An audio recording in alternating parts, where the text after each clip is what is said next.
กับสบายดีเด้อพ่อแม่พี่น้องเบิดสู่ขู่สู่คนเบิดสู่หมองสู่บอดเนาะบ่ว่าจะอยู่ลาวอยู่ไทยแหละก็อยู่ทุกประเทศนั่นแหละพี่น้องเอ้ยยินดีตอนรับเข้าสู่ช่องคอมมี่ลูกชาวนาคือเก่าคือเดิมพี่น้องป้าพี่น้องเอ้ยมื้อนี้แม่คอมขับไปค้นตู้เครื่องของแม่คอมเองเนาะก็มีเครื่องหลายโตเนาะที่ว่าแม่คอมใส่บ่ได้แต่ว่าสภาพเครื่องก็บางโตก็เก่าแน่บางโตก็ยังใหม่ที่ว่าแม่คอมใส่บ่ได้เนาะเป็นเครื่องแม่คอมเองแม่คอมก็เลยต้นนี้แม่เจ้าก็ใส่ละ อยากได้ก็เอ้าจะใส่ได้มันเป็นกระโปรงร่วมได้ไหมแม่คอมก็เลยว่าสิเก็บไปให้เอื้อยไม้เนาะแม่ให้นางไม้กับเอื้อยเตียงมันทั้งปีนะคะแม่แล้วมาให้เท่าแม่เลือกมังกรเนาะเพราะว่าแม่คอมเองก็คันสิซื้อให้เขาเจ้าใหม่แม่คอมเองก็เงินบ่หลายพี่น้องพอได้แต่ใช้ในครอบครัวกับเบียกบ้านการเมืองก็เลยว่าตัวใดที่เฮาใส่บ่ได้เนาะที่มันยังสภาพดีก็เก็บไปแบ่งปันให้เขาเจ้าใส่น้ำแต่ว่าเครื่องนี่แม่คอมก็ได้ซักไว้เรียบร้อยเนาะซักแล้วเข้าตู้ไว้เดี๋ยวมาเบิ่งมันก็ยังใส่ได้นะมันสภาพดีอยู่เครื่องส่วนหลายก็สิเป็นเครื่องเสื้อหันแหละเนาะแต่ว่าเสื้อนี่ก็เขาเจ้าก็ให้แม่คอมมากคือกันแม่คอมก็ใส่ตัวใดที่มันใส่บ่ได้แล้วก็สิเก็บไปให้นางไม้กับเตียงต่อตัวนี้คักเลยเฮาหมักหนุ่งแต่ว่าเขาใส่บ่ได้เนื้อผ้ามันแบบมันเป็นยังจังว่าบ่ใส่เนี่ยเขาใส่บ่ได้มันเขาอ้วนแห้งมันขาดบ่มันขาดพี่มันขาดอยู่ท้องพี่บ่เห็นบ่ตัวดำๆนะนี่แต่ข้าวหุ่นดีมันก็ใส่ได้กันแล้วนี่ว่าแม่เจ้าก็ใส่ได้นี่ใส่เบิ้งเถอะบ่ได้นะพุ่งใหญ่ไปเว้ยนี่คอยมักซี่นี่คอยมักซี่มักก็ได้มันเป็นสุดกระโปรงนั่งไม้ใส่น่ะสิพอดีค่ะว่ะอันนี้เสื้อใส่นอนนี่ใส่บ่ได้อีกแล้ว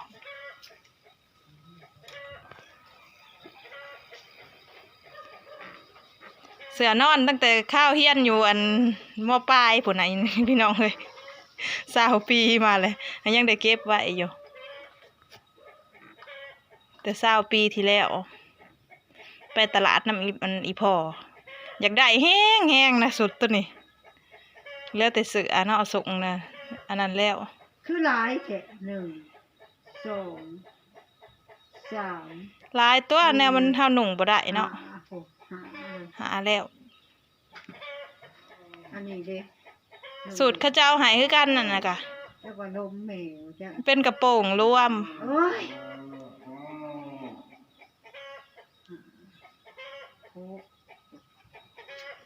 เรื่องแขนของธรรมดาบ่อันนี้แขนทองอันนี้เสื้อแม่มันเอามาเพิ่นเอามาให้เฮาตะกี้เฮาก็ใส่ได้อยู่เดี๋ยวนี้ใส่บ่ได้หักเนื้อผ้ามันยังดีๆหนึ่งพี่น้องเลยก็ด้วยเสียดายมันแล้วก็เก็บซักใส่ตู้ไว้มีโอกาสขึ้นเนี่ยนี่ก็สิได้ไปปั้นให้ข้าเจ้าหนุ่งนำ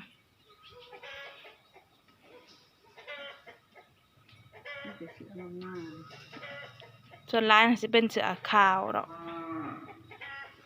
แม่คอมเอาไว้มันจะจนห่อนบ่แข็งในตู้และของมันอากาศร้อนมานี่เขตแรงมานี่มันร้อนมีแต่ทางปีนเบิดพอเขาสักแล้วใส่กังหอยเตียงขึ้นมา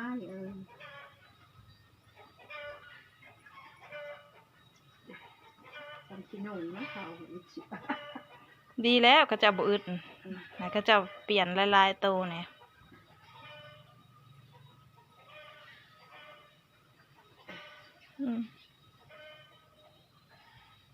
เสืออันนั้นเบียร์นำคลองเมื่อยดิเลือกบ่ได้นะเอาให้เลือกเบิ่งซื่อมันบ่ได้มีตัวเหมาะกับเจ้าอะไรแม่เอาบ่ตัวนี้วัยรุ่นนางไม้มันคือสิคักอยู่ดอกในคนอบอับใส่บ่สิไก่ลูกเอามายังสิลูกเสือไผเสือเฮานี่สิเจ้าว่าลมแม่มันบ่ลมเจ้าดอกขออยากได้อยู่เสืออยากได้อีกแล้วมันบ่มีธง บ่เป็นหยังแม่สาวโพสีเพิ่นมาเอาเท่าเพิ่นละเอิ้นใส่ว่าบ่ได้แหว่เด้อขับเมื่อเลี้ยงงัวแล้ว เป็นร้อยเป็นพันนี่เด้ งามได้ตัวนี้เสือแพรดีได้นี่หักเสือแม่ม่านเสือแม่ม่านเสือแม่ม่านเขาจะเอามาใหายเฮาเขาก็สิใหายนั่งไม้ไปใส่เพื่องเผือกเลี้ยงแบะแล้วพอ ได้ใช้อีไม้นะบ่เห็นมา จักบ่เห็นมาคล้องคอยอยู่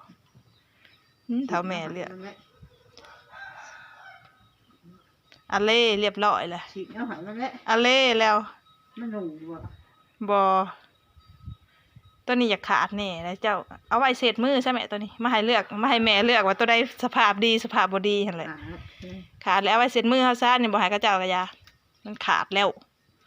เอาตัวสภาพดีน่ะใส่เขาเจ้า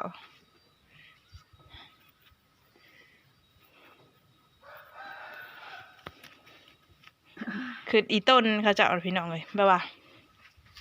ผัวก็บ่มีเนาะเตียงก็ได้พ่อสิหาเงินให้ซื้อเสื้อซื้อแพรก็บ่มีซื้ออยู่ซื้อกินก็บ่มีนางไม้ก็ได้ ต้องผ้าต้องพ้อย คันเฮาสิป้อนเป็นเงินเป็นคำให้เฮาก็คือเว้าเลยพี่น้องเอ้ยพอได้แต่ ผ้ากับพ้อย ใส่จ่ายในครัวเรือน ค่ำอันนี้ก็เครื่องเก่ายังดีๆอยู่ดอก ยังดีอยู่ นี่ของผ้าหนาเนี่ยคงมีพอหาเงินพอเราก็ตายแล้วเถาจอมนะกับจอมตุ้ยนะตายเลยยังกะเมเถาเงาง่วงอยู่แต่เฮือนคือข้าวล่ำนะต้นเดียวขอยพุ่นพ่อยผมมีหมูต้นนี้ก็ขาดจะได้นาง ขาดน้อยหนึง ยังกะเมเถาเงาง่วง ตัวได้ขาดก็บ่ให้มาให้เจ้าเลือกเบิ่งว่าตัวใดดีตัวใดขาดนั่นแหละ ต้นนี้ขาดแล้วต้นนี้ ขาดแจ้น้อยหนึง ขาดก็เอา นะ หนึ่งก็เอา ตัวนี้เด้ ต้นนี้ก็ขาดคือกั ตัวนี้เสือเบี้ยลาวเขาใส่ดุอยู่ตัวนี้นะขาดแล้วก็บ่เอาได้มันก็อยากเก่าแห้งได้ตัวนี้นะพ่อ มันเลือกเอาหลดนะ เฮาหนุ่งลงดำไห้ดำหน้าตะกี้อันนี้นะป้าตัวพี่น้องเอ้ยแม่ค่อมกับเครื่องนะแบบว่าเฮาบ่ได้ใส่ถิ่มสะทรายหั้นนะตัวใดที่ยังพอหนุ่งได้เฮาก็เก็บหนุ่งไปจนว่าหนุ่งบ่ได้อีหลีจังได๋ถิ่ม ใช้อีไม้นี่เนาะ บ่ทันมา โทรหามันดู มันโทรได้ติ โทรศัพท์มันก็มี6 7 8 9 10 11 นานไล่ตื่นอีกนะเสื้อใส่นอน 15 โต เสือตัวนี้เฮาคอน้ำมันกัปตันเด้อค่ะเนี่ยตัวนี้ตัวขาวนะหยกลงดูค่ะ อันนี้ เพราะสิตัวนี้งามได้แม่เสือแม่ งาม เอาไว้มาดูหนามันน่ะเชื่อแต่เฮาใส่บ่ได้น่ะนะ เคยใส่ได้บ่เนาะ หยัดกระบัก บ่หยัดกระบังก็บ่ได้ เออ มันอนุรักษ์ไว้ งามได้เสือตัวนี้ โอ้ยมาทำใจละหมดบ่อีหยังเขาหูเลย เสือตัวนั้นเฮาอันน่ะคอน้ำกัปตันตั้งแต่ 3-4 ปีที่แล้วโอ้โหบ่ตัวขาวตัวนี้น่ะอยู่เทิงสุดนี่เทิงสุดนั่นแหละเป็นเสือกีฬาใส่บ่ได้ผู้ขาน่ะห่อข้าวต้มโลดใส่เข้าไปก็ได้สมาตุยมาพีดีงามเมื่อเฒ่าเมื่อแก่แท้ นี่เปิ้นมันบ่อึดเสียเนาะ กราบสบายดีเด้อพ่อแม่พี่น้องเบิดสู่ขู่สู่คนเบิดสู่หมองสู่บอดเนาะบ่ว่าจะอยู่ลาวอยู่ไทยแหละก็อยู่ทุกๆประเทศนั่นแหละพี่น้องเอ้ยยินดีต้อนรับเข้าสู่ช่องคอมมี่ลูกชาวนาคือเก่าคือเดิมพี่น้องป้าพี่น้องเอ้ยมื้อนี้แม่ค่อมขับไปค้นตู้เครื่องของแม่ค่อมเองเนาะก็มีเครื่องหลายโตเนาะที่ว่าแม่ค่อมใส่บ่ได้แต่ว่าสภาพเครื่องก็บางโตก็เก่าแน่บางโตก็ยังใหม่ที่ว่าแม่ค่อมใส่บ่ได้เนาะเป็นเครื่องแม่ค่อมเองแม่ค่อมก็เลย ต้นนี้แม่เจ้าก็ใส่ได้ อยากได้ก็จะสิใส่ได้มันเป็นกระโปรงร่วมได้ไหมแม่ค่อมก็เลยว่าสิเก็บไปให้เอื้อยไม้เนาะแม่ให้นางไม้กับเอื้อยเตียง อืม มันทั้งปีนนะคะแม่แล้วมาให้เท่าแม่เลือกเบิ่งก่อนเนาะ ราะว่าแม่ค่อมเองก็คันสิซื้อให้เขาเจ้าใหม่แม่ค่อมเองก็เงินบ่หลายพี่น้องพอได้แต่ใช้ในครอบครัวกับเวียกบ้านการเมืองก็เลยว่าตัวใดที่เฮาใส่บ่ได้เนาะที่มันยังสภาพดีก็เก็บไปแบ่งปันให้เขาเจ้าใส่น้ำแต่ว่าเครื่องนี่แม่ค่อมก็ได้ซักไว้เรียบร้อยเนาะซักแล้วเข้าตู้ไว้แต่มาเบิ่งมันก็ยังใส่ได้นะมันสภาพดีอยู่เครื่องส่วนหลายก็สิเป็นเครื่องนะเสื้อหั่นแหละเนาะแต่ว่าเสื้อนี่ก็เขาเจ้าก็ให้แม่ค่อมมาคือกันแม่ค่อมก็ใส่ตัวใดที่มันใส่บ่ได้แล้วก็สิเก็บไปให้นางไม้กับเตียงต่อตัวนี้คักๆเลยเว้ยเฮาหมักหนุ่งแต่ว่าเฮาใส่บ่ได้เนื้อผ้ามันแบบมันเป็นหยังจังว่าบ่ใส่เนี่ยนี่ เฮาใส่บ่ได้มันเฮาอ้วนแห้งมัน ขาดบ่ มันขาดพี่มันขาดอยู่ท้องพี่บ่เห็นบ่ตัวดำๆน่ะ นี่ แต่ข้าวหุ่นดีมันก็ใส่ได้กันแล้ว นี่ว่า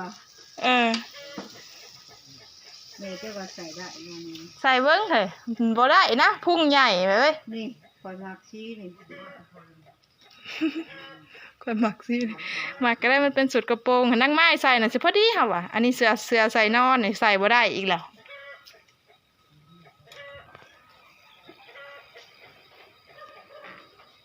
เสื้อนอนตั้งแต่ข้าวเฮียนอยู่ม.ปลายพุ่นน่ะพี่น้องเอ้ย20 ปีมาเลยยังได้เก็บไว้อยู่แต่20 ปีที่แล้วไปตลาดน้ำอีพ่ออยากได้แห้งนะสุดตัวนี้แล้วแต่ซื้อเนาะเอาส่งนะอันนั้นแล้วคือหลายแค่1 2 3ลายตัวแนวมันเท่าหนุ่งบ่ได้เนาะหาแล้วอันนี้เด้ สูตรข้าเจ้าหายคือกันนั่นน่ะกะ แล้วก็นมแมวจ้ะเป็นกระโปรงรวมโอ้ยโอ้เรื่องแขนของธรรมดาบ่อันนี้แค้นทองอันนี้เสื้อแม่ม่านเอามาเพิ่นเอามาให้เฮาตะกี้เฮาก็ใส่ได้อยู่เดี๋ยวนี้ใส่บ่ได้หักเนื้อผ้ามันยังดีๆหนึ่งพี่น้องเลยก็เลยเสียดายมันแล้วก็เก็บซักใส่ตู้ไว้มีโอกาสขึ้นแน่นี่ก็สิได้ไปปั้นให้ข้าเจ้าหนงนํ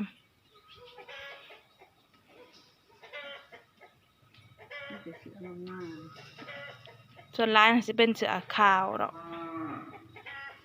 แม่ค่อมเอาไว้มันจะจนฮ้อนบ่แข็งในตู้และของมันอากาศร้อนมานี่เขตแรงมานี่มันร้อนมีแต่ทางปีนเบิดพอเขาสักแล้วใส่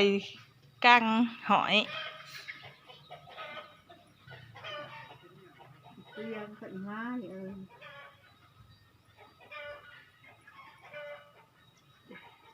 ทำกินหนุ่มนะเขา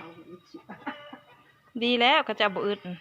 นะก็จะเปลี่ยนลายๆโตเนี่ย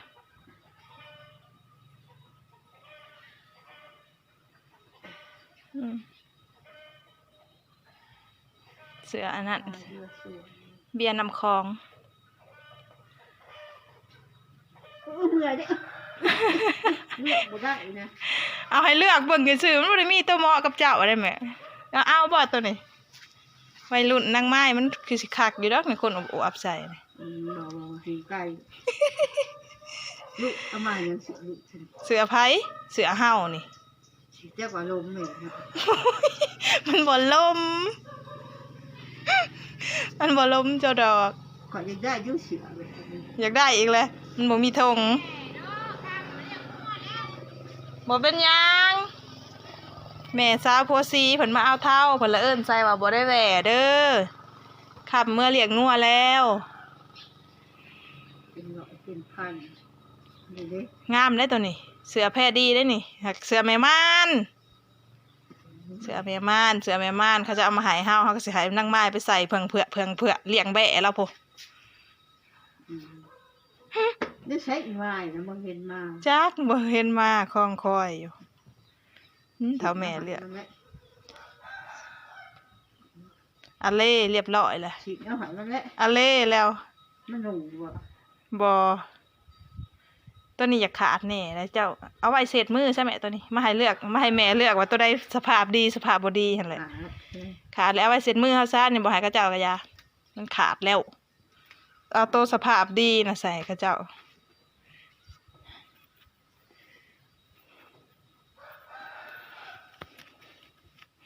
คืออีต้นเขาเจ้าพี่น้องเลยแบบว่าผัวกับบ่มีเนาะเตียงก็ได้พ่อกับพ่อสิหาเงิน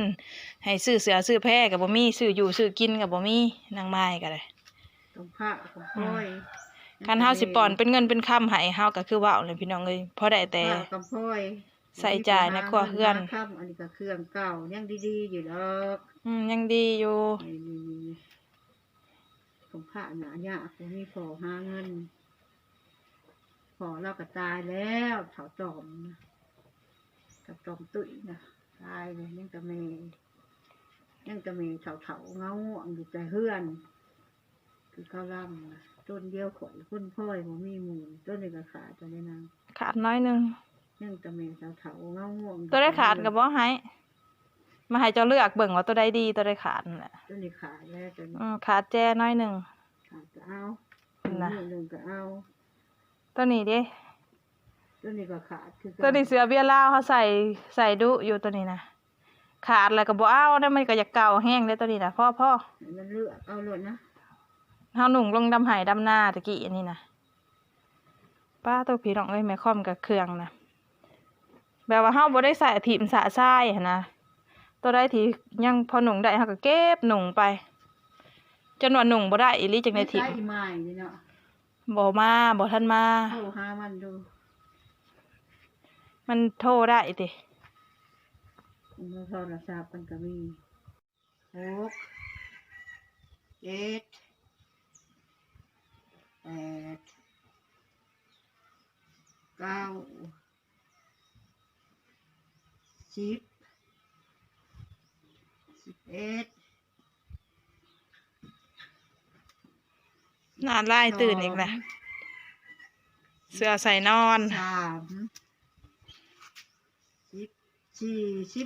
โตอ้า เสือตัวนี้เขาคอน้ำมันกัปตันนะคะเนี่ยตัวนี้ตัวขาวนะหยกมึงดูค่ะ อันนี้ เพราะสิตัวนี้งามได้แม่เสือแม่ งาม โอ้ยมาดูหนามันนะเชื่อแต่เขาใส่บ่ได้น่ะนะ ข่อยใส่ได้บ่เนี่ย หยัดกระบัก บ่หยัดกระบังก็บ่ได้ เออ มันอนุรักษ์ไว้ งามได้เสือตัวนี้ อุ้ยมาทำใจละหมดบ่อีหยังเขาฮู้ลย เสือตัวนั้นเขาอ่ะนะคอน้ำกัปตันตั้งแต่3-4 ปีที่แล้วโอ้โหบ่ตัวขาวตัวนี้นะอยู่เทิงสุดนี่เทิงสุดนั่นแหละเป็นเสือกีฬาใส่บ่ได้ผู้ขาน่ะห่อข้าวต้มโลดใส่เข้าไปก็ได้สมาตุยมาพีดีงามเมื่อเฒ่าเมื่อแก่แท้ นี่เปิ้นมันบ่อึดเสียเนาะ